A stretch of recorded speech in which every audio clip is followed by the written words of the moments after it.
መምህራችን ሆይ በምን ቃል እንሰናበትሃለን? ምን ብለንስ እንሸኝሃለን? ወርሃ የካቲት ባልታሰበበት ሰዓት ጥቁር ደመና ተቋጠረ። የሐዘን በርኖስ በቤተ ክርስቲያን ጉልላት ላይ ተቃጠለ።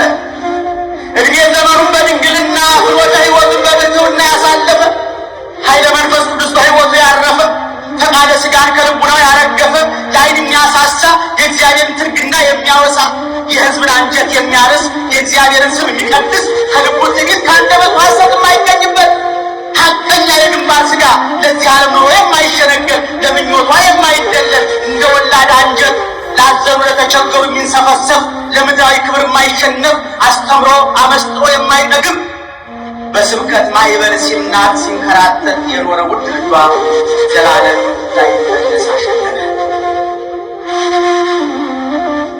መምህራችን ሆይ በምን ቃል እንሰናበትሃለን? ምን ብለንስ እንሸኝሃለን? የምንሰናበትበት ቃል አጣን።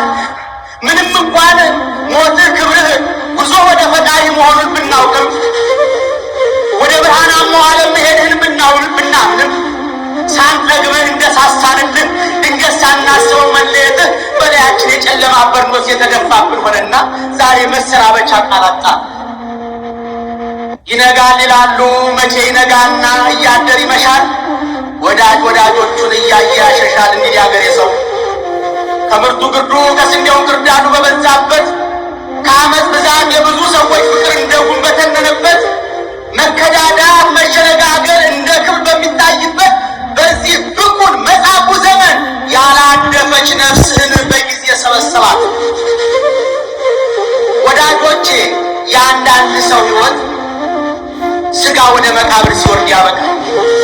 የአንዳንዶች ሕይወት ደግሞ አንደበታቸው ዝም ካለም በኋላ እንኳን በዓለም ውስጥ ያስተምራል። የዘላለም ሕይወት ሁለተኛ ይቱን ትመስላለች። የሚናፈቅ ነው በልቦናቸው የሚኖር የስንዴ ቅንጣት ሳይቃላት ተስፋ ለእኛ በሰማይ አገር ልንኖር በመጨረሻ እንነሳለን ከሙታን ጌታ ሲመጣ በአየር ሆነን እያየን የሚናፈቅ ነው በልቦናቸው የሚኖር የስንዴ ቅንጣት ሳይቃላት ተስፋ